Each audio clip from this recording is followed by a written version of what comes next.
2 weeks after receiving the first purchase order I cut, I ordered a couple $1,000s of product, and within about 2 weeks, all the inventory that I had ordered was just completely gone.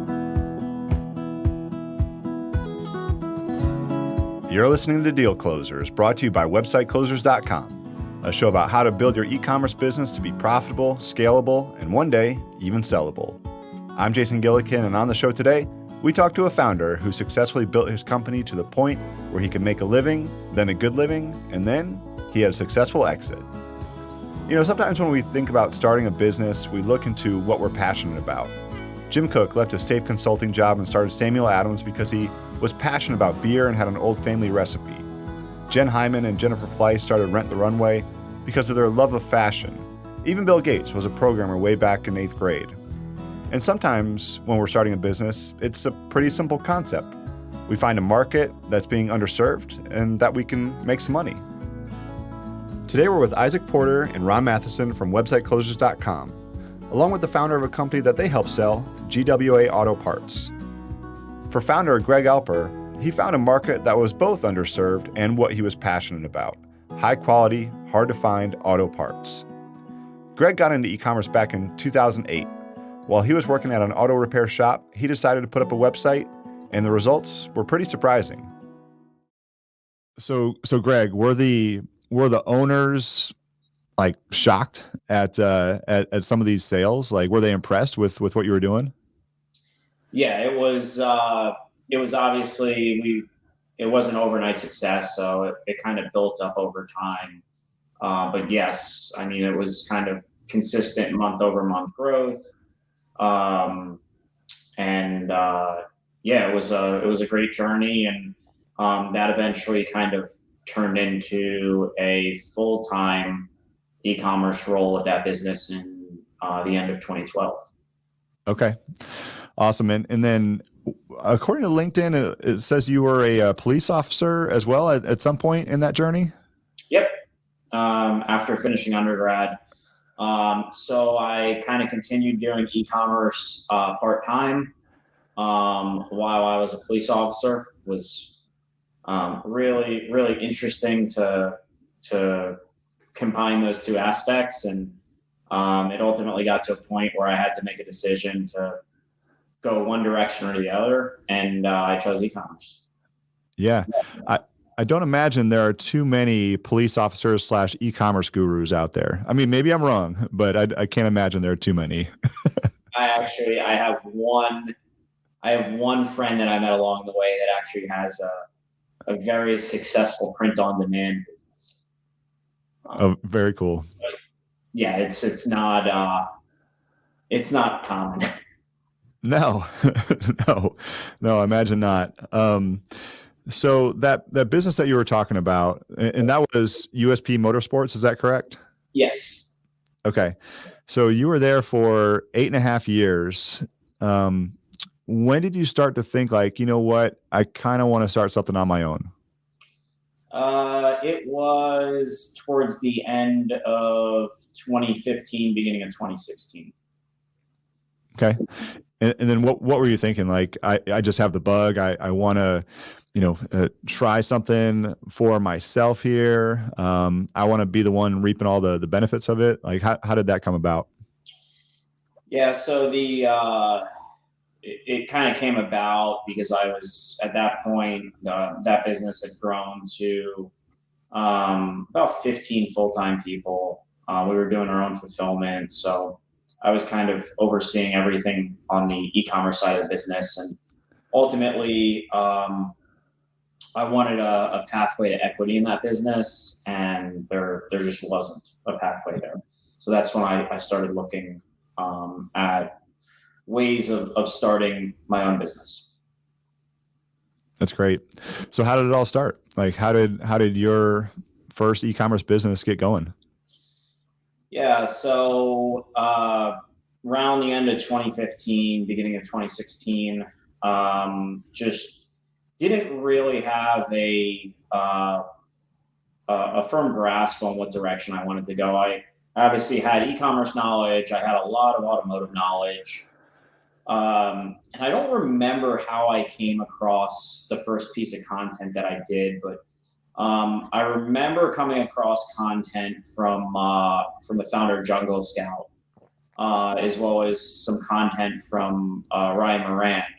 And I remember watching, it may have been a Facebook video ad or something, a post in a group, and then it kind of led to YouTube videos, and it kind of unraveled from there. Okay. And at that point, I kind of started to dig into the ins and outs of starting an FBA business. And I had already been exposed to them because we would, when I was working at USP, we would go to the Internet Retail Convention, IRCE, every year in Chicago. And over the years, I remember seeing more and more software vendors there geared towards FBA businesses. So I knew it was kind of an emerging market that had a lot of opportunity in it. So that kind of pushed me to explore that FBA business model. Okay. And for any of the listeners who don't know what FBA stands for or means exactly, could you explain that? Yeah, it's fulfilled by Amazon. So you pretty much launch a store on Amazon, you list your products, and then you actually send your products to them, to Amazon, and they're going to pick, pack, and ship them as they sell, as well as handle the customer returns and the kind of basic customer service of, I need to return this, where's my tracking number, this didn't arrive, this arrived damaged. They handle all of that type of stuff. Gotcha. All right. So you're at IRCE and you see all these businesses popping up and you think like, oh, wait a minute. Now this is something that I could do as well. Yes. That's exactly what popped into my mind, because kind of going back to the state of launching your own .com back then, I knew all the hurdles involved in there, from just setting up credit card processing and hosting and dealing with chargebacks and dealing with everything like that. So the idea of an FBA business was really appealing. Gotcha. And Isaac, let me bring you into the conversation here. In 2015, what were you seeing from FBA businesses? Was that starting to become more popular? And what's your perspective on that? I think you should ask Ron that question. Okay. Yeah. Well, Ron, let me bring you into the conversation. What's your perspective on FBA businesses, and was that starting to become more of a trend in the mid 2010s? Yeah, actually around 2010 to maybe 2014, everybody wanted a website. Exact match domain. That's what everybody was looking for. I remember the first Amazon stores that we were representing, people would say, no, I don't want an Amazon store. And that's how it began. And then it slowly started to move towards, well, maybe this is a good business model. So around 15, we started to do a lot more business in the Amazon side than the website side. And as each year went by, it just grew and grew and grew. And you've got to look at the Amazon itself. I mean, back then, I think they were probably 10 or 15% of retail search is where it started. Now I think Amazon is, I don't know, Isaac, what is it, 70% or something like that now? They say 70%, yeah. Retail search starts on Amazon. Yeah, that's interesting, because that was one of the numbers that I remember back in like 2015 at IRCE. At the time then, I remember sitting in on a presentation and hearing that it was 55% of purchases online and started with a initial search on Amazon. Mm-hmm. And so, Ron, what does the model look like then? Are you paying Amazon something like 20% of the revenue? Well, there's two mafias. There's Google and Amazon. You're going to pay one of them. Okay. You're either paying AdWords or you're paying Amazon. And Amazon, they're a little hefty, but they provide an incredible service, and it's worth it. I mean, typically it's 30+% of your sales are going to Amazon, and it's a great deal for a seller. I mean, keep in mind, I came from the world of bricks and mortar. and you're paying a landlord in a bricks and mortar major regional mall 10 or 20,000 a month. And then on top of that, you're staffing that from 10 in the morning till 9 o'clock at night. And maybe at 10 in the morning, you have 0 clients till maybe 11 or noon. Yet you have employees down there that are just kind of eating up space. And, it's just everything's evolved. Yeah, for sure. Yeah. And Amazon is just super convenient, and that's where everybody goes. So I get it. I mean, that 30% is well worth it. Gregg, when you were starting out and you're starting this FBA business, like, when did you know this was a hit? Like, when did you know you had something that could work here? I think it was 2 weeks after receiving the first purchase order I cut. I ordered a couple $1,000s of product, paid a little bit more to get it sent by FedEx to get it quicker. And within about 2 weeks, everything that all the inventory that I had ordered was just completely gone. Wow. Okay. And what do you attribute that success to? Like, were you just ranking well on Amazon? Just the industry knowledge that I had in the auto space. I knew what was in demand, especially coming from USP. And I saw that it wasn't available on Amazon, or if it was available on Amazon, it was items that had 1 to 2 week shipping times. Gregg, you mentioned that you found Jungle Scout, I think in 2015 or 2016. Were you using analytical tools to help you pick products that had high demand back then? Or did that help you kind of just realize there was an opportunity on Amazon? It didn't help me initially because, quite frankly, when I did initial searches on Amazon, the products just weren't there at all on Amazon. So it was more, the first products I sold was more of a test of, okay, well, I know the automotive industry. I know on a traditional.com these parts are selling, and they're not on Amazon. And kind of putting 2 and 2 together and realizing, okay, well, at the time, a little more than half of purchases start with a search on Amazon. I kind of wanted to prove a theory that there is demand. There's just no one fulfilling that demand. What a great idea. Awesome. Yeah, definitely. And where are you at in your life at that point, Gregg? Like, it seems to me, and correct me if I'm wrong, but you quit your job, you're starting this e-commerce FBA business. It seems at least a little risky. Like, from a personal standpoint, was it a risk to do this? There was a little bit of a risk. I mean, I was getting paid really, really well at USP, so I had a bunch of money set aside. I had another business venture I had started with a partner, and he outlaid all the capital for that business, so I was able to draw a salary from that business. So I was kind of running at that time in 2016, really 2 kind of startups from the ground up. Gotcha.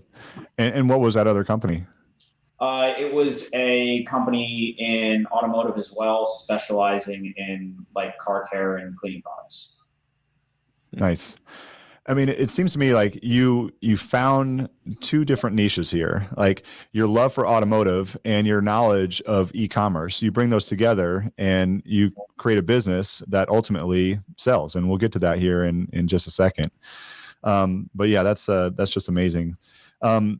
What kind of mistakes did you make in the early days? As you're going through this, I'm guessing it's not all going to be like you spend a couple $1,000s and then it sells in a couple of weeks, and everything's going great. I'm guessing there are some road bumps or speed bumps along the way. What are some of the mistakes that you made, Gregg? Hesitant to order more inventory was definitely a big one, and hesitant to just expand the product catalog faster, as well as hiring people and introducing systems and workflows and things of that nature into the business. Yeah.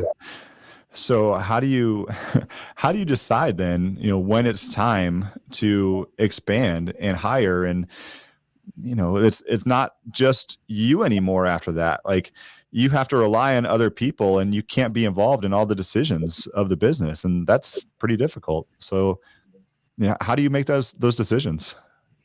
Well, my view of that today is a lot different than it was in 2016 and 2017. But back then it was something where I was kind of still apprehensive about, still kind of completely bootstrapping the business. This was back in the days when Amazon was just really still arbitrarily suspending seller accounts and not releasing inventory and doing things like that. So I had kind of reservations about doubling and tripling down on inventory and adding people and finding people, and training them and kind of building out an organization. Yeah. I mean, is it scary to rely on Amazon as an entity when theoretically they could just start selling those same products on their own? I don't worry about that too much because all of what our business is focused on is very niche within automotive. Pretty much everything in our catalog only fits specific vehicles.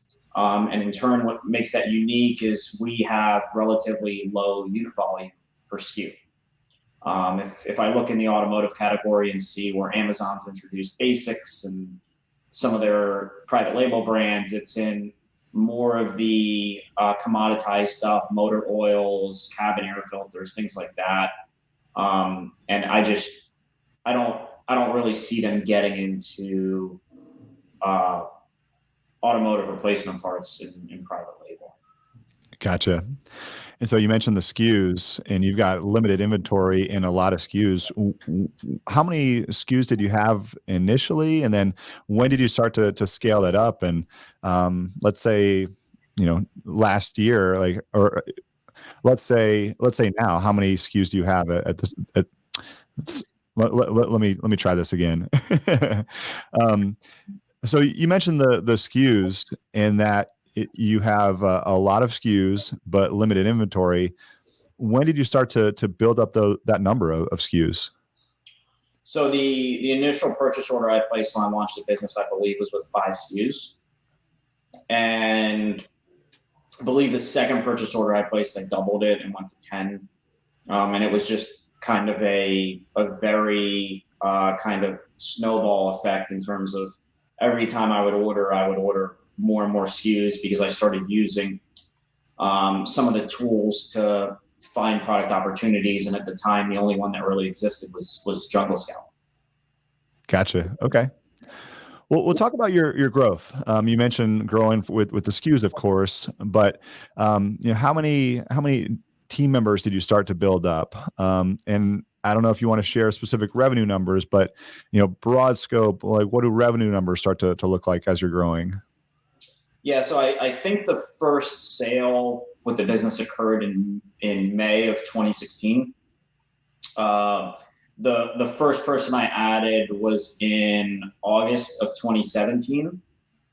And August of 2017, I think we were averaging a little over $100,000 a month in revenue, with some very good net margins. And we ended up finishing 2017. I hired a second person towards the end of 2017, handling more customer service type stuff and things of that nature. But we finished 2017 with I think it was right around like $1.2 million in revenue. That's awesome. And so with these numbers and with you growing, when do you start to think about selling the business? Because you just started off as somebody who's bootstrapping it, and maybe it's going through your head like, I don't know that I want to be leading a 20-person company or a 50-person company. When do you start to think about like maybe I should be selling this? Yeah, I guess it started crossing my mind in 2019. The company was, by 2019, company broke $10 million in revenue. had, I think at the time, 7 or 8 people. And that's kind of when the idea of selling the business first came into my mind. Wow, that is impressive, Greg, to go from just those 5 SKUs to then $10 million in revenue. Oh my gosh. So Ron, when did you start to become aware of Greg and GWA? Well, we had talked to Greg, and we had decided to go to market after some back and forth for quite a while. And obviously, as we do in a lot of different deals, we had some ups and downs, especially right into the COVID winds, dead into the headwinds of COVID. We had, one deal under contract, and their finance guys, actually, I was told their finance guy was in Europe and he couldn't get back in the United States. And right now he was not interested in doing anything until this whole thing died out. So Oh my gosh. That's kind of how we started. Wow. Okay. And so you mentioned that one challenge of getting somebody back into the United States. What are some of the other challenges that Greg and GWA were facing, or websiteclosers.com was facing in trying to sell the business? Well, Greg has a great company first. He picked a great sector and he built it very smartly. And it's funny because I always told Jason, and there's been 2 companies that I've looked at since, and we've represented thousands of them, but that I would be interested in. And Greg's is one, and there was one we closed on about a month ago. That was the other one. So, congratulations on picking a great sector and building a great company, Greg. But, anytime that you're in M&A, there's always going to be challenges. As an example, yesterday we had a deal fall out. And that particular deal, I think the reason it fell out is because we took so long to come to terms on the original LOI, and I'm talking about maybe 6 weeks of going back and forth. We finally went under LOI, and now we're at the legal stage, and we're actually supposed to close in 2 weeks. And there were more negotiations over working capital that would basically have added a lot more debt to the equation. And I think at some point, the buyers kind of decided that they didn't want to keep going. And so there's a lot of reasons that, companies go under contract, fall out of contract. I think in the end, the company we closed with, and Greg, you can correct me if I'm wrong, but was a great company to close with. And so, it kind of works itself to the point where at the right time in the right place, the right group comes around. How long did that process take, from when you started looking at somebody to buy the company to actually finding the right buyers? Greg, how long did we take on that one? Oh, we were over a year. Yeah, it was. And usually it's not that long, but once again, the COVID thing came right in the middle. And also it's interesting too, because the buyer was, one of their main operations was tow trucks. And everything shut down for COVID there too. So their revenue came to a dead halt. And, that kind of changed a lot. And what ended up happening was, we went a few months where pretty much, I think every deal died. And then maybe within 6 months, everything started going back to normal. And then, we started building towards the end of 20. We had a big year end, particularly a last quarter that was really big. And then I think a lot of it made up for it in 21. So everything just kind of came, because we had a monster year in 21. And so that's when it all came together. Greg, a year-long process. I mean, were you ever like, screw this, I'm just going to keep running the business? Like, I don't want to do this anymore. Yeah, that thought definitely went through my mind. And it was the initial deal that Ron was speaking to about the main investor that couldn't get back into the country. I mean, we I think went to market in like December of 19, and I think we had an LOI signed by the end of January 2020. Had met them face to face in person. They came down to South Florida, and with COVID, it kind of fell apart at that point. And then it was just a couple months back on market. And then I think it was by June or July, once stuff started opening up again throughout the country, we went under contract again. And what ultimately happened there was they couldn't raise the amount of debt that they thought they could raise to do the deal. And that deal ultimately fell apart as a result of that. Oh. And then by the end of December, a couple days before Christmas in 2020, the last and final LOI was signed for the with the buyer I ultimately ended up doing the deal with. Well, that's a Merry Christmas for sure. Well, the funny thing too is, we talk about time periods, and our world operates a lot more quickly in the internet space than it does in bricks and mortar. When I first started brokering, 6 months would have been a fast close. A year was not unusual. And so, you sign a year agreement, it's not unusual to extend it at the year point. And so we're in a world of the internet where things tend to work a lot quicker. That was a particularly challenging period of time. Yeah, definitely. Yeah, I'm glad things have turned around in 2021 though, and now 2022. Gregg, did you ever think about, as you're going through this and, everybody's kind of tap dancing around, actually buying the company or not, and then there's COVID, did you think about, just doing financing on your own? Yeah, I did. So I had taken some Amazon loans. That was something they had introduced around that time. So I started taking some of those, and it really would only go so far. It wouldn't give me what I would need. And then just looking at kind of traditional financing routes, bank line of credit, and things of that nature. At the time, no one was really comfortable lending to a business like that. Business with a heavy Amazon concentration, with really a founder and an overseas team. The market's kind of changed a little bit now. I can't necessarily say financing and pulling debt to grow a business now is really cost effective with some of the rates that these companies put out there. But yeah, it's something that I did explore. Gotcha.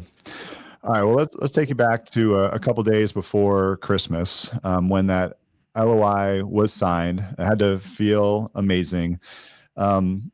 Isaac has talked before about different hurdles that companies have to go through with going from LOI to ultimately getting the money and getting the ultimate sale. Ron, did you have to go through any of those hurdles to getting to the point of actually making the deal? Yeah, there's always a lot of back and forth during the contract, during the networking capital is always a challenge. There's just so much that goes back and forth. We just got off of a call just before I jumped on here. That one's actually kind of funny because we are working really hard to close tomorrow. And why? Because Friday is April Fool's Day. And nobody wanted to close on April Fool's Day. And so we actually had an 8:00 call on Tuesday, last night a 9:30 call. And today they're working through just, probably 40 or 50 pages of documents to get done for tomorrow's close. And so it's there's a lot that goes into all of it, when it comes to getting to the finish line. And every one of them are the same. They all have, a crisis at the end, and you always have to, do some workarounds and figure it out. And, eventually everybody gets on the same page, and, it works out. Yeah. Well, I imagine there's got to be some sort of oh crap moments. Gregg, what do you remember from this? Were there any moments where you're like, oh man, I don't know if this is going to get done? Yeah, it came. Working capital was a point of contention. From what I hear, not just from you, Ron, but from everyone, it always is, because the two sides want to look at it differently. So working capital was one contention, and then negotiating non-competes was another. And ultimately, the only way that this deal kind of got done was, especially when it came to non-competes, was to keep the lawyers out of it, and have a conversation with the main partner at the private equity firm, and ask for very reasonable language, where if this buyer is the right person that you're going to continue working with, they're not going to oppose it. So the way I typically am is I typically won't ask for something that I wouldn't agree to myself. So there was a lot of 8 o'clock at night, 9 o'clock at night calls. Fortunately, we got all of that out of the way rather quickly. It was a kind of lengthy process. I think from the LOI signing to closing was about 4 months. But they did a lot of diligence on the business, on the catalog, on the supply chain, on a lot of different areas of the business. Quality earnings and all of that stuff kind of took time. Gotcha. And so then what happened? Did you get cash, and do you have equity still? Like what are some of the parameters that you can talk about? Yeah. So the deal had a cash component up front, that came out higher because we were above the working capital target. So that was nice to have. I was able to pay off the Amazon loan. I was able to pay off a couple other things that the business had out. And then there was a seller note, which had some interesting provisions that I negotiated in there. And then it also had an earnout, which had some interesting provisions as well. And then a rolled equity component. So it kind of had multiple avenues. Obviously, I would have, like any seller, I probably would have preferred more cash up front, but understood the mechanics of you're not going to move $1 on an earnout to $1 in cash. It's typically not going to happen when you're dealing with finance guys. Gotcha. What does that even mean? Like the interesting components of a rollout? Like we don't need to get into specifics, but like what kind of interesting components could there be? Yeah. So traditional earnout, as I understand it and as I usually see, is okay. We closed the deal in 2021. In 2022, if the business hits this benchmark, you're going to get paid X amount of money. In 2023, if it hits this, you're going to get this payout. 2024, you're going to get this. So what I kind of negotiated in there was acceleration provisions. So let's just say the 3 benchmarks were 5 million, 10 million, 15 million, with 5 at year 1, 10 at year 2, and 15 at year 3. I wanted to put myself in a position where if we just completely hit it out of the park and do 10 million in year 1, I want both earnout payments in year 1. And likewise, if I hit, in this example, 15 million, I want all 3 earnout payments that year. And in year 2, if I hit, in this example, the 15 benchmark, I want both of those payouts there. So those were some of the interesting components that I wanted in the earnout and ultimately got. Awesome. And Ron, how has it gone since closing, Greg? Has it gone as you've planned or suspected or forecast? A lot of it has, and a lot of it hasn't. Just like anything else in a rapidly growing business, in a market being Amazon that rapidly changes, it's definitely been a fun journey. And we've added a lot more people to the organization, not just overseas, but a lot of high-level people domestically. There's a board now that I have to interact with on a weekly basis and things of that nature. So it's been a fun ride for the first year. And then I wanted to just go back a little bit to the beginning of the process. You mentioned you started thinking about an exit in 19 and you went to market kind of at the end of 19 originally. Were there things that you did to prepare the company to get ready to sell? And were there things that we helped you with at Website Closers to get ready to sell the business? I don't remember doing anything specific, but what was really unique about the business, and I remember Jason and Ron saying something about this, is having overseen USP Motorsports in the past, I was very familiar with QuickBooks, understood how monthly financials needed to be composed.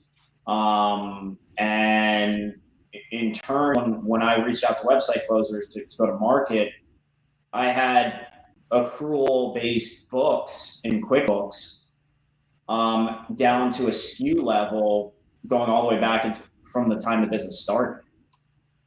That's hugely valuable and relatively uncommon. Yeah, it's good. So you knew that would add value from when you started the business. So you just were doing that from the beginning. Yeah. Yeah. So, I mean, there was other things that I started to do, pull different documents together and trademark paperwork and things like that, and just started composing a folder like that. But that kind of all happened while we were at market already. Nice. So, Greg, you ultimately made the sale of the business, and you've got more earnouts. What does it look like for you now? Are you still the CEO of the company, or are you just on the board? Both. So I do have a board seat. I sit as the president of the company. There's technically no CEO of the company. We just at closing kind of defined a corporate structure being led by a president, which I sit there, and we're just continuing to grow the business and looking at kind of making some very strategic acquisitions in the space, and that's not necessarily focused solely on an Amazon business. That's awesome. In the space, meaning auto parts, or are you going beyond that? Auto parts and closely related. So automotive, motorcycle, marine, power sports, tools, small engine, those types of very technical product categories. I know a company that can help out in finding companies to buy. I can't remember their name. It's like websiteclosers.com, I think. If you need help, I'm sure they can help. Yeah, we'd be happy to help you with that, Greg. So when you sold the company, you got your first cash payout, and how did you celebrate? What's the first purchase that you made? I guess the first major purchase that I made is I bought a vacation rental / second home in Colorado, and that was about 3 months after closing. That is awesome. So how often do you get there? Don't say never. I closed on the place in August of last year. I spent a total of 2 weeks there. Oh, come on. You're still very busy, I guess. Yeah, in terms of the business and just kind of different events, just from events in one of the Amazon seller groups I'm in, MDS, which is actually how I came across Ron and Jason, and just different events around the country. And I mean, I'm in South Florida, so it's not like I'm escaping like a gloomy winter to go skiing or things like that. So, well, Greg, how can listeners connect with you and the business that you're running? Through LinkedIn, or just emailing me directly. My email's Greg at GWAAutoparts.com. Awesome. And that's the best website then, GWAAutoparts.com? Yes. Cool. Well, Gregg, thank you so much for being our guest here on the Deal Closers podcast. And this has been an amazing episode, and I truly appreciate it.